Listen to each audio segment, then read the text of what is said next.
Well, Kevin, you're back in Bakersfield, where it all started more than 20 years ago. What's it like to come back here now as Kevin Harvick?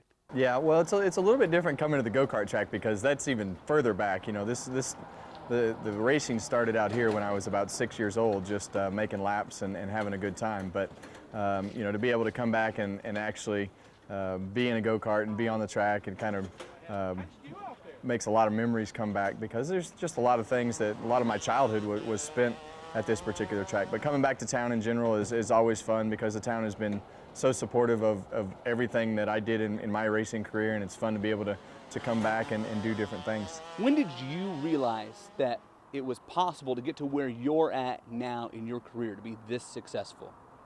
I don't think I ever knew any better. You know, growing up, just kind of doing what we did on a daily basis.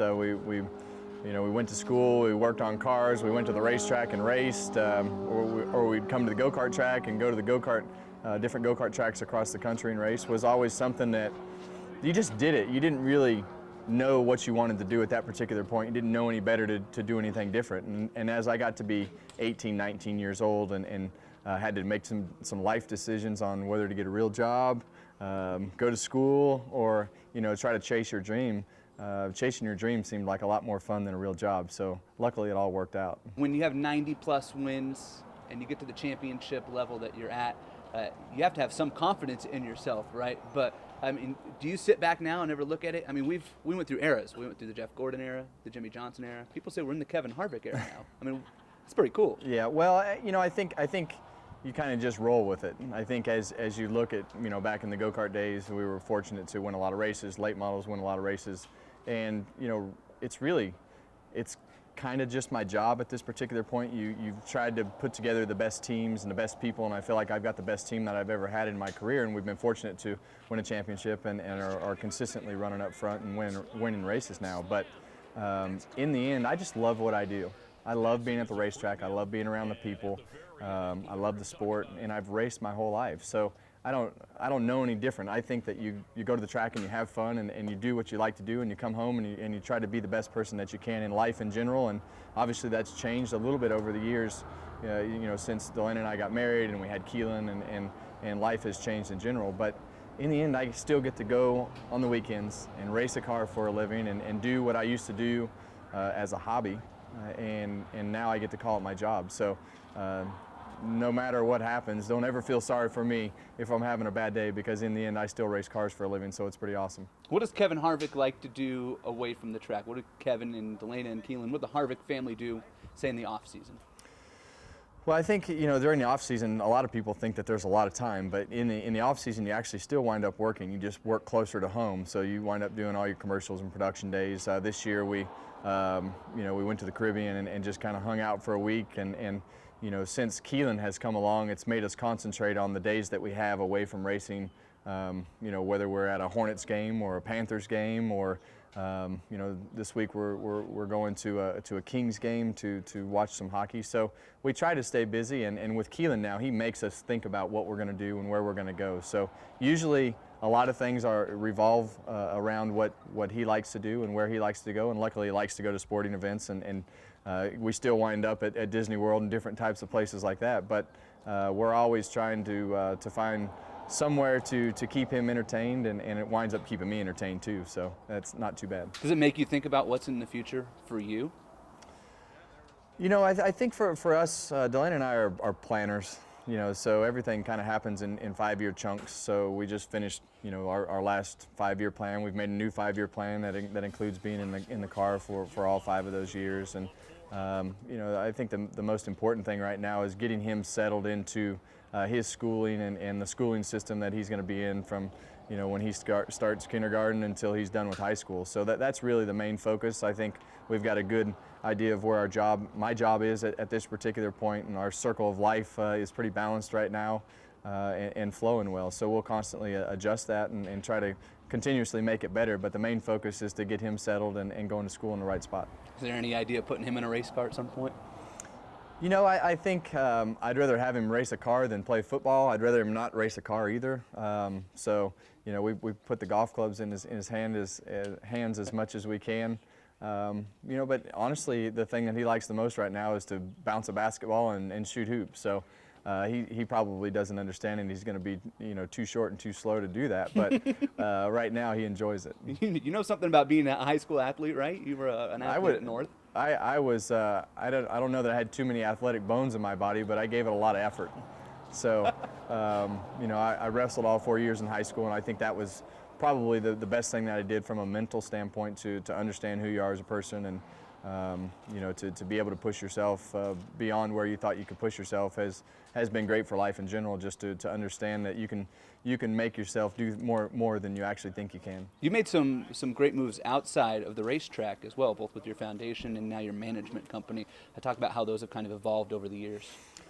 Well, the foundation has evolved. We have a great partnership now with the Cal Ripken Senior Foundation. This is our second field that we're going to put in. So that relationship has evolved over the last few years, and I think as the foundation in general, we've been fortunate to be able to raise money and to be able to put that money towards bigger projects has been something that has been a goal of ours. So the foundation's doing a lot of great things. The management group is something that it continues to evolve and has evolved over the last couple years.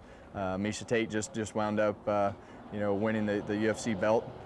So it's nice to have that UFC champion in our stable, but we have a few UFC fighters and they're all doing great, and we just tried to create a diverse group of athletes and entertainers to really make all of our brands stronger. So I think our goal was to try to make ourselves more diverse, and it really has worked and kind of found a niche that we all enjoy in the office. Nice to be able to come back home and go to places like North High with the championship a couple years ago, come back now and do things with the school and the kids in the community where you grew up, where you're their idol. Well, I think as you look, back in 2014, the very first place that we took that Sprint Cup trophy was to North High School.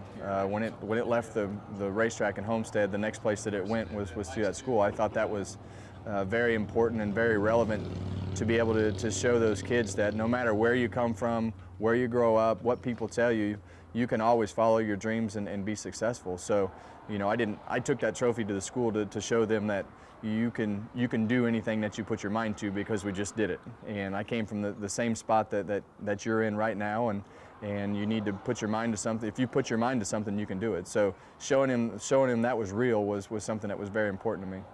You have probably the most emotional win in NASCAR history. Your first win 3 races after Dale Earnhardt died and you stepped into that car. You've won every major race in NASCAR and multiple championships. Is there any one moment, though, that stands out above the rest? I think winning the Daytona 500 was something that for me personally was probably the one that sticks out the most, just for the fact that that's the biggest one race that you can win in our sport, and to be able to kind of win it in the fashion that we did, racing against one of the sports legends is definitely something that's probably the top of the list. Winning at Indianapolis was right there in the top 3. Winning at the Brickyard, just because of the fact I grew up a huge Rick Mears fan and always wanted to race Indy cars and race at in the Indy 500.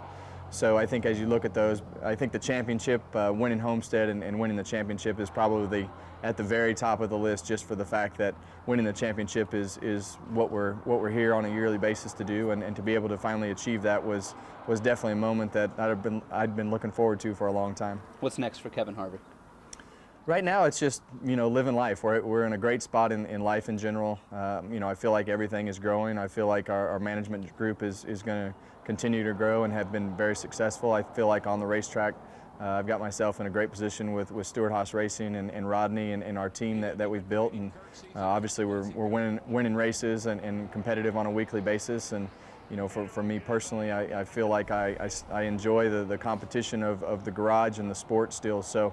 I think the most important thing are just to be good parents and try to put Keelan in the best spot in life that you can for him to be successful, because everything else is flowing and working. But in the end, you're going to be judged by how good of a parent you are, more than how many trophies you win. And ultimately living a life maybe you even didn't dream that you would be able to do when you grew up here. Well, you just never were exposed to a lot of things that I've been fortunate to be exposed to and be around, and every week we get to see something new and meet a new person. So it's fun to be around people. It's fun to be around the sport and see how it's changed and grown, and there's a lot of moving and shaking that happens on a weekly basis. So I love that pace, and you just never know what's next, so you just got to keep your eyes open. Thanks for coming back to Bakersfield and taking some time. No Appreciate it. problem. Thank you.